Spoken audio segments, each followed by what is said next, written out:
วัสดีพ่อเดือน สวัสดีสวัสดี โอ้ยสวัสดีสวัสดี สบายดี น้อง โดย สองโมงเมมเบอร์โอ้วันนี้เฮ็ดรออีกดี สบายดี สวัสดีสวัสดี ช่วงนี้บ่เฮ็ดรอบ่ได้เด้ เป็นจังได มีแต่งานตลอดนี่ เคียวเฮ็ดรอเมียหายฉันร้อง งาน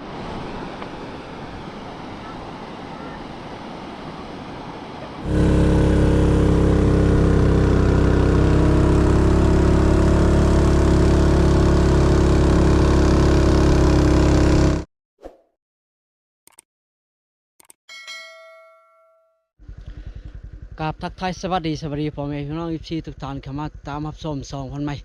บัดนี้ขึ้นมาเมืองนองอีกครั้งพ่อแม่พี่น้องมาคนเดียวมาหาฟันเฮียงฟันเดือนไปปลานะอยากขึ้นปลาเขตนี้สบายดีเมืองนองโอ้โหฝ่าบรรยากาศพ่อแม่พี่น้องสุดเจ็ดเลยฝนตกพ่อแม่พี่น้องฟันใหม่เปียกเบิดเดี๋ยวนี้นะป้าโถหวดละรูแล้วละรูฝนนะป้าโถบุญเขาเจ้าทางปลาเห็ดไห่สวนกล้วยสวนมันนะส่วนร้ายมันเขาจะปลูกกล้วยนะแถวนี้นะปลูกกล้วยเป็นสินค้านี่นะโอ้สวนกล้วยซะรถเขานะไก่จะฮอดละไก่จะฮอดบ้านพันเฮียงนะพักผ่อนกินน้ำกินหยังจังหน่อยนะจึงออกไปต่อนะหนาวพอน้องหนาวฝนตกนะเปียกเบิดนี่ฝนตกโอ้โถสั่นจริงลิงเลยสวัสดีสวัสดี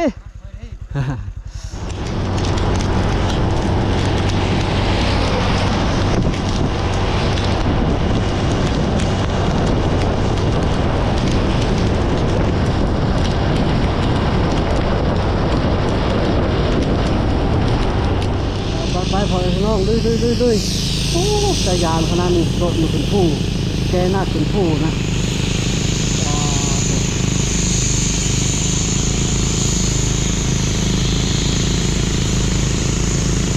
คอยไปคอยนั่งกิน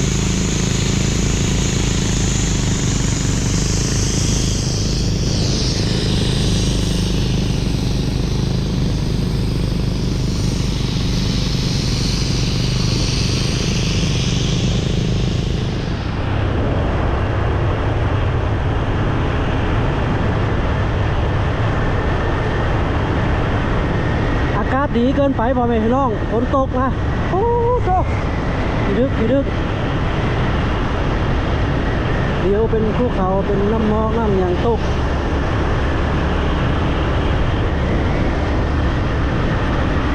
ขึ้นภูลงภูได้มาหอดพี่น่ะ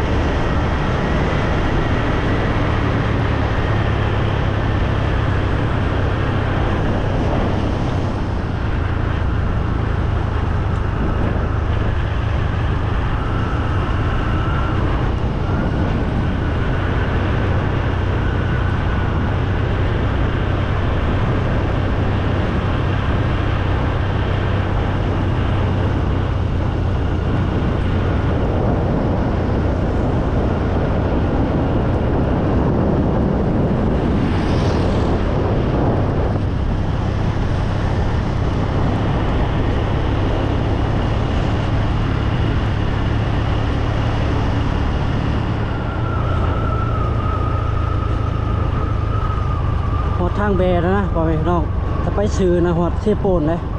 เมืองนองพ่อแม่น้องเสียโปนพอเมืองนองนะทางแบเขานี้นะบ้านพันเฮียงพันเดือนปัจเตียนบ้านพันเดือนพันเฮียง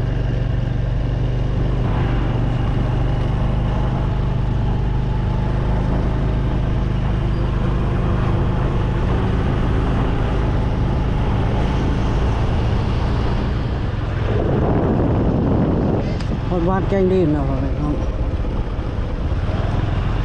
วานแกงดินไก่จะฮอดวานพันเฮียงพันเดือนแล้ววานปัสเตียนปัสจัเตียนยากเอ้าจอดไปทางไหนดิ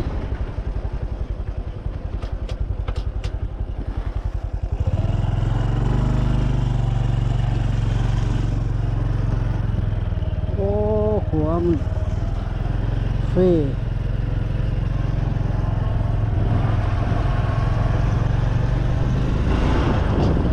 ก็เฮ็ดกาแฟแล้วครัวนี่น้ำเสาะนะ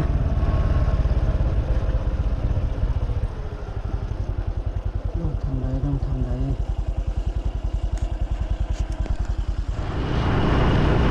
มีแต่ขี้หินพอแม่พี่น้องเขามาทางนี้นะ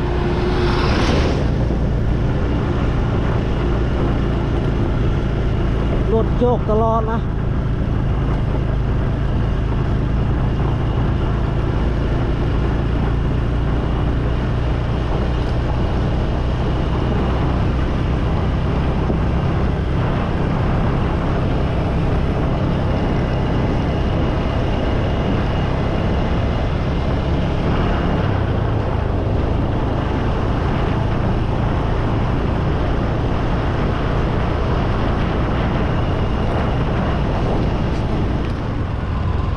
โอ้พอแม่พี่น้องบ้านพันเดือนนะ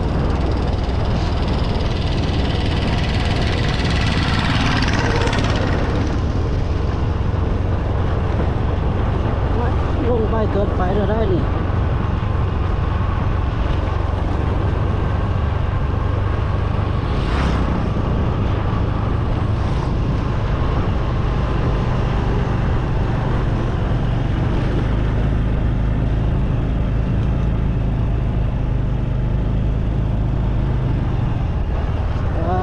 มีคนอายุบ่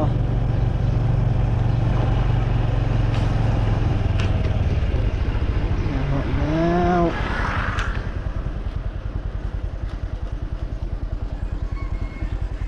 ้วไปได้กินปลาเลยสวัสดีพ่อเดือน สบายดีเฮียดี ว้ายสวัสดีสบายดี น้อง โดย สอมองเมมเบอร์ไอ้เอาปลาลูก ใช่เชียวอายเลย อยู่พุ่น เออก ำลังนอนน้ำเมียกำลังนอนน้ำเมียก่อน เมียเชียวก็คือเมียเฮาอยู่ป่าใช่ไหม อันน้องไป ไปกัน พอดีไปอยู่ครูเพิ่นนะอยู่ในบ่มีครูอยู่พิมพ์เลยพิมพ์ไปบ่ เชียวนะกูมีกูไป พิมพ์กลับไปแล้วพระเอก ไปหมดเลย5 คน อันฝนน้อยไปเบิด ไปว่า โอเคไปเป็นครอบครัว ใหญ่ เออ ไป แม่นละสอมองไปเอาปลาลูกมาได้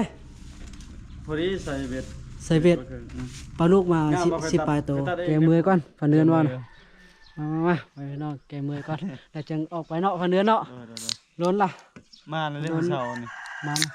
ได้กินพานแล้วเด้ มีพานล่ะเพิ่นไปทางใด ถึงไอ้เคยบันได โอ้ทางพุ่น อืม มาเนาะเพิ่นมาเนาะในฟานอ่ะตัวใหญ่บ่ พอได้กินอยู่ประมาณ10 โล โอ้ ฝนตกพอดีแล้วครับเย็น แม่นล่ะอากาศเย็นอากาศนะฝนตกครึ้มหมดนะ วันนี้อากาศปั่นป่วนครับ แม่นบ้านนี่ทั้งร้อนทั้งลมทั้งหนาวโอ้วันนี้เฮ็ดรออีดี สบายดี สวัสดี ช่วงนี้บ่เฮ็ดรอบ่ได้เด้ เป็นจังได มีแต่งานตลอดนี่ เคลียร์เฮ็ดรอเมียหายฉันร้อง งานน่ะมื้อหนึงนั่นเบิ่งเด้อมื้อนี้นั่นมื้อนี้3 งาน เออ มื้อวานนี้2 งานมื้อซื่อนี่2 งาน เออบ ริหารโตมีแต่มื้อนี้ข่อยไปงานกันน่ะมีแต่โอนซอยคนละเล็กคนละน้อย อืม งานหลายอีหลีคันว่าเฮาแบบคนขี้คร้านนี่ไปป่าบ่ได้ช่วงนี้นะ แม่น งานนี่เริ่มเดือนเริ่มแต่ปอนบัตรแล้วนี่เริ่มแต่วันที่23นี่ปอนบัตรที่22มีทุกมื้อเลยงานนี่นะ แม่นอยู่ไสคือกัน แบบเงินนี่2-3 เดือนนี่5นี่บ่โฮมใส่เดือนนี้ เออ มื้ออื่นนี่ก็มี แล้วก็มื้อฮื้อวันที่1ก็มี วันที่9ก็มีจักวันที่เนี่ยค่อยจะปวดหัวน้ำดองนี่ ไปเดินอยู่ป่าซั่นน่ะมันจึง แหละรีบไปป่ายังดีคือกันเขาอยู่ลายมือนะ แม่น บ่แม่นว่าอยากซอยหมู่บ่มีอะไรเดี๋ยวนี้เงินใช้น้ำมันรถก็บ่มีอันนี้ ว่าเดือนนี่จ้ะ แฮงเต็กค่อย เออ ค่อยตลอดเป็นผู้จ่ายแต่ละเดือนเงินเดือนเด้ มาได้กินของดีแล้วเนาะโดยกินของดี อันนี้ไอ้เคย เค ไอ้ ย เคยได้การเมื่อคืนได้ผ่าน โอ้ ไอ้เคยนี่ฝนตกไหมนี่ได้ตลอดนะเลยได้กับเพิ่นแต่บ่กินแต่ผู้เดียวเพิ่นเนี่ยเพิ่นก็แบ่งมาให้ไอ้เคยอยู่บ้านจัดสรร มาจะสั่นมัน แม่นมื้อนั้นได้ไปกับไอ้ดองนั่นเพิ่นได้หมูป่าบักใหญ่มื้อหน้าสิคันไปป่าเลยสิชวนเราคันระวางนะ แม่น บ่ค่อยสิพลาดเลยนะ อืม ผ่านกว้างแบบนี้ได้ตลอดคันละไปนะแต่เราผัดคนชาวไร่ชาวสวนบ่ค่อยมีเวลาว่างคือเฮา แม่น เลยบ่พาเรามาเท่านึงก็ได้ซ้ำ อืม เมื่อหน้าก่อนชวนเราไป แม่นนะเฮาพัดไปป่าโดยเฉพาะ เฮาไปป้ากะคือว่าละเครื่องมือ เครื่องมือเฮา บอกแล้วนี่คือพอหมูป่าบอล10โตคันแบบเขาได้ลูกซองนี่ยันได้ยิงมันอยู่จ่อๆได้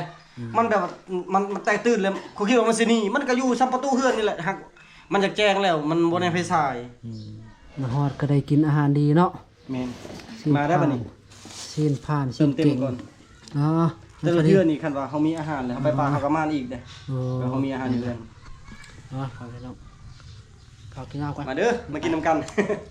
ของแซ่บ เพิ่นเดินทางมาแต่พุ่นมาแต่ไกลอะลีโอ้ น่ะไม่เชี่ยวคนน่ะ โดยสบายดี กิน หาก กับ เห็นหน้าเห็นตาได้ยินแต่ชื่อแต่เสียง มือดองก็เห็นหน่อยหนึงเนาะ เห็นแต่แม่นเห็นแน่แน่ง แขกหลาย นั่นเนาะ แขกคนหลาย เห็นแต่เดียวแน่งเป็นยาวยาวบางคนก็เห็นครับ อ๋อแซ่บบ่ดี เขาคือจะมา ไปมาอยู่เพิ่นก็ได้ขึ้นเรือจังมา เอาติ๊บนี่ไป เข้าตัวกันดูเอาไปเข้า โอ้ยจำนี่ก็พอแล้วเอา ดู ไป เอาคลิปนั้นก็ได้ติ๊บเอาบนรางเอา เอาน้ำกับกินนี่พันเรือนไปลุย ไป พันเรือนกะเครียดอ่ะ นี่เขา อยากไรเมียสองพันเรือนเปล่าฮะกินข้าวแล้วของน้องจะเอาบีโก้คอยาวไปมื้อนี้นะพิมพ์ก็ไป น้องก็ไปพิมพ์ โดย น้องก็ไปพิมพ์ก็ไป สบายดี นะชื่อหยังนี่นะน้องนะ คิมมี่ เคนนี่ คิมมี่ เคมมี่อันนี้ได้จ้ะ กันยา กัญญาพิมพ์ไป3 คนพ่อแม่ลูกพอดีร่วมกัน5 คน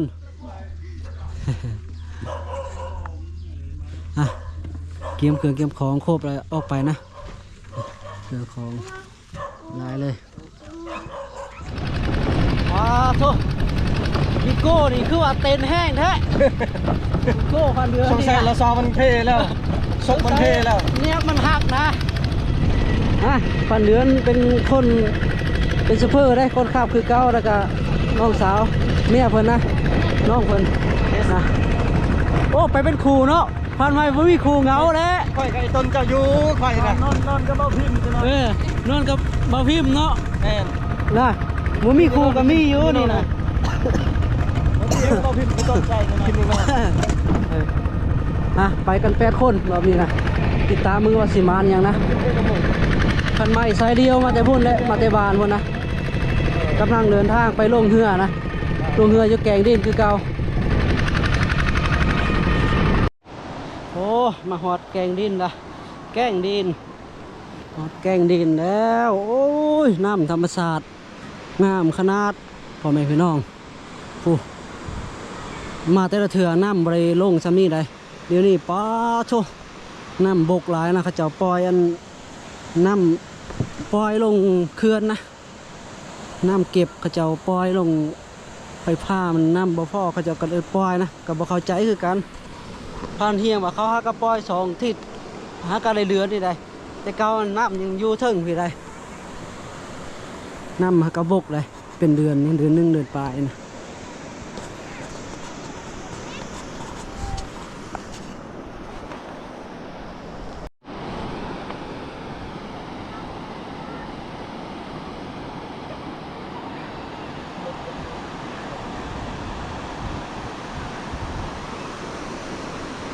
ธรรมศาสตร์แกงดินพ่อแม่พี่น้องน้ำบกลงไปล่ะแต่เก่านี่มานี่บ่เห็นเลยนะอันนั้นนะนูนขี้หินนะบ่เห็นเลยนะนี่เป็นดอนเป็นหยังนะ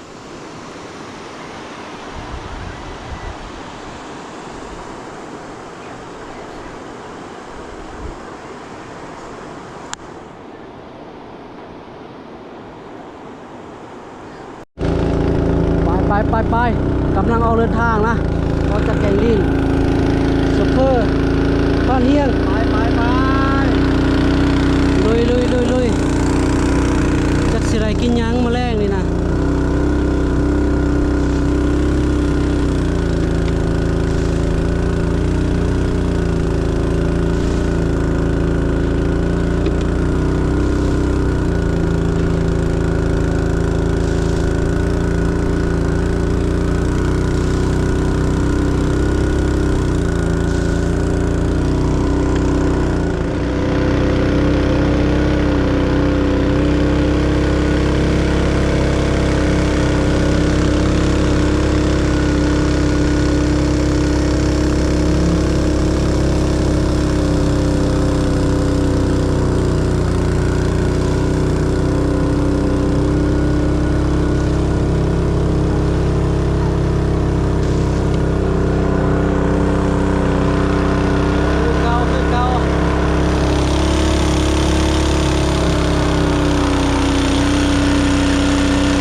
แบบนี้เดี๋ยวพยานบ่แม่น้อง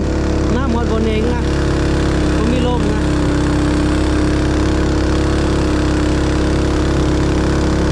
ใครในอากาศแบบนี้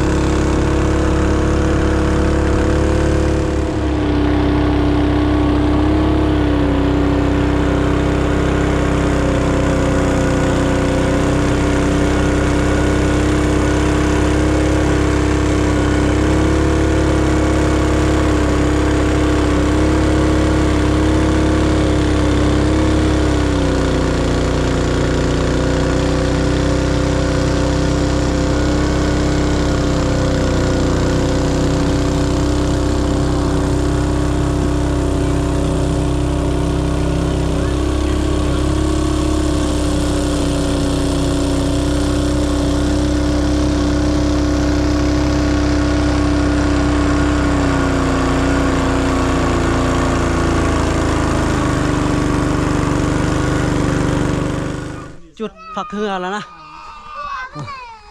เจะหน่อยจะเอาเครื่องเอาของขึ้นนะขนเครื่องขนของขึ้นบกแห้งขนาดเนาะป้าเที่ยงตอนนั้นแถวนี้น้ำเต็มบกแห้งขนาดเนาะน้ำนี่เนาะลงแห้งขนาด ดูดออกเมื่อวานนี่มันลาย เออ โหด หลายคนว่ามัน เต็มหมดเลยทีนี้เขาดู ไปยากเนาะ เอาฟืนก็ยากนี่มันลงละ ปลามาเนี่ยพันไหม ฮะ คือแบบนำขึ้นกับนำลงนี่เขาว่านำขึ้นสบายกว่า แมน ขับไปนอนติดกับปลาเลยนำลงนี่แบบเขานอนเท่านี้เขาก็ย่านไม่ด เอ อก อไม่เนี่ยจิตกใส่หัว แม่น ขึ้นนอน แต่ พุ่น ขี้เหือกเคลื่อนคันลมนี่เขาไปตามฝั่งบ่ได้เขาต้องเลาะกลางเลย เลาะกลาง เอามีแต่ไม้ดิ เออ แต่คันน้ำเต็มเลยมันเห็นแต่ปลายมันน้ำท่วมเบิดเลย ไปไปปล่อยให้นกมาหอแล้วก็ปลาเครื่องปลาของแล้วขึ้นมากกว่าหมูนะผ่านเฮียงใส่หมองไอ้พันนี้ใส่หมองผ่านเดือนก็นำมานำหลังใบไม้ครับเริ่มตายเริ่มยักมาแล้วแถวนี้ติดตามมึงนะสไลด์สมานยังนะเขาขึ้นโกนหวยขึ้นหน้าฟ้าสูงๆพุ่นนะพูดนะขึ้นไปเหนือพุ่นเคยขึ้นตลอดมาพักอยู่นี่นะขึ้นเป็นชีพเชื้อนะทางนี้นะบยานหวยนี่นะบุหลงพอเป็นน้องพอจื้อทางเลยนะจื้อทางไปทางมาอยู่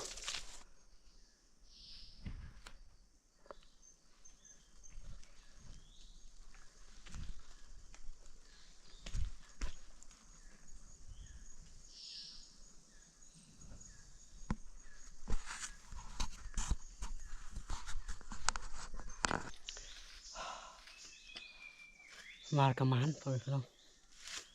เปิดไว้คักๆก่อนนะอย่าเปิดลม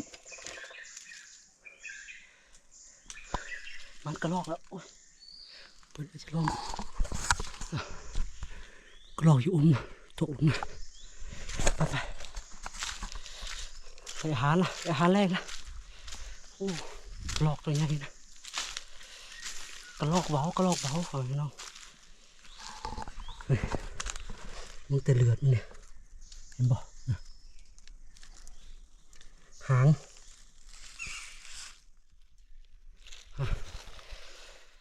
มันเป็นตั้งแต่นะอย่างน้อยก็ได้อาหารกินนะปล่อยเราเนี่ยหางมันเนี่ยไปต่อนะไปต่อมาคนห่วยในเดียวนึงจะกึกอยู่นะไปเต็มนึงด่ะเลาะต่อนะปล่อยน้องขึ้นไปเหนือพุ่นแหละตามคนห่วยนะน้ำบกเปิดละยังมีบางบอนบางช่วงเสียนะนี่นะคนห่วยแท้น้ำบกเลยนะไปเบิ่งต้นมะไฮอยู่เหนือพุ่นนะมาเป็นมากกว่านะมี3-4ต้นนะขึ้นไปถึง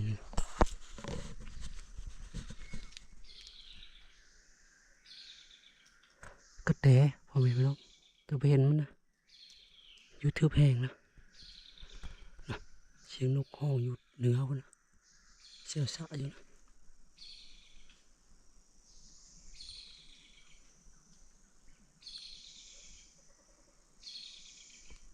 ไก่ปลาขันขึ้นค้อนแล้วมืดแล้วนะ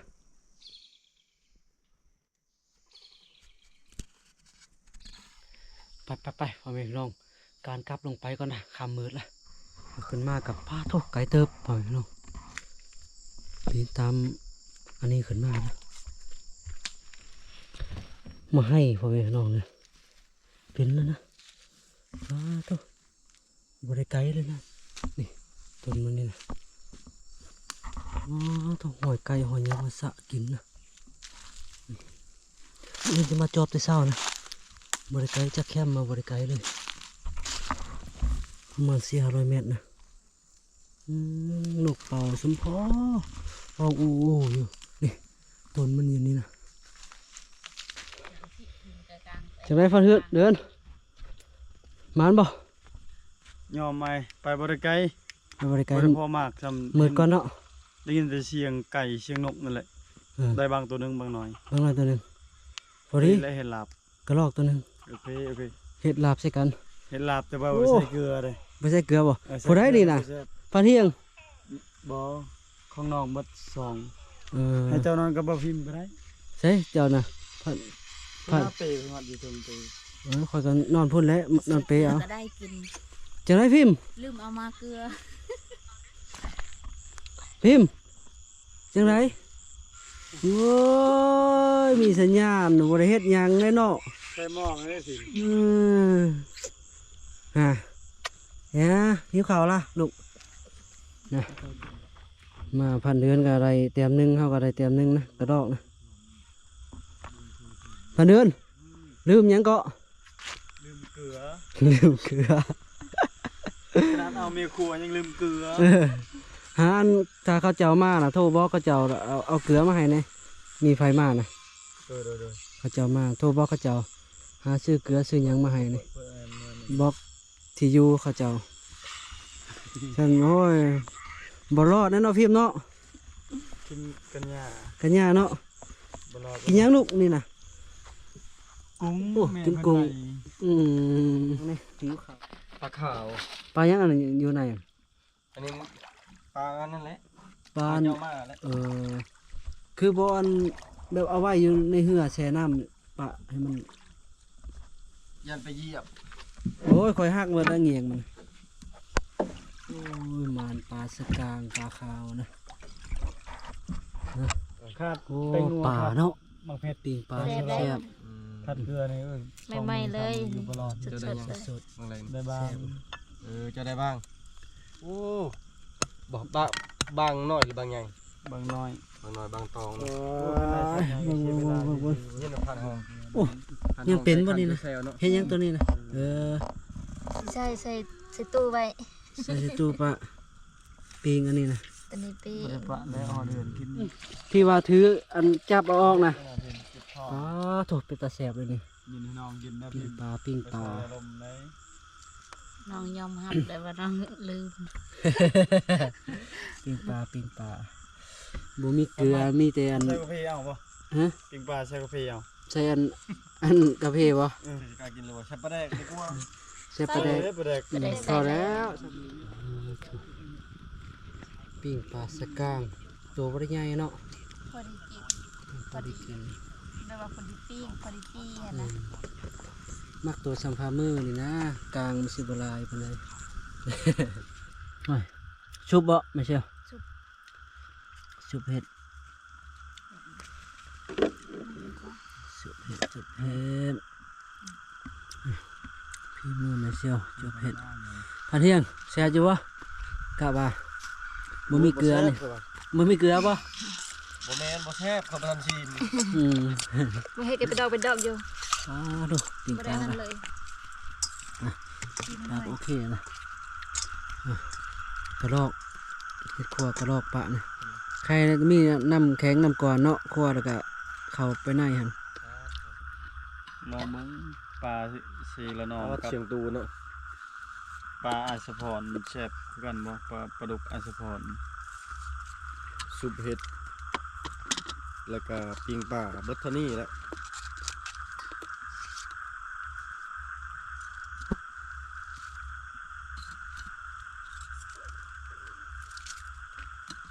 นั่นในสนานส่วนภาคจะได้พิมพ์ลงแซ่บป่ะ แซ่บไม่ได้เป็นคนทำกัน กินปลากันเห็นเนาะ แม่นมาเด้อมากินข้าวนำกัน ทำกันเด้อหอมเด้อ ขอบเด็กเป็น อันเดือนจังได้แซ่บป่ะปลานะ แซ่บๆมาเด้อพ่อแม่พี่น้องกินข้าวโอ้ยปลาบ่ปานใด คิดว่าเจ้ามากน้อยสันลอก มื้อข่อยสิจัดให้นกน้อยหั่น นกน้อยนกเปรี้ยว มาตอนนี้น้องชมพักกับแซ่บนะเสียแต่อย่างหนึง ลืมเกลือ เชียร์เชน บ่แม่นเชียร์ชูนเชียร์เชน มันเอาลืม ใครได้ลืมเกลือ ใครเอามีดมาแลกเนาะ ตะกี้ไปกับเลาะลืมบวง ใครได้ลุม ลืมบวงบวงนี่จังไรก็ได้เนาะ มือหายมือมันเนาะ เนาะ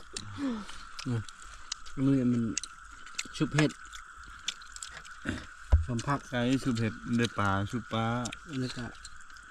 ป้านะไปพี่น้อง นอนนี่นะ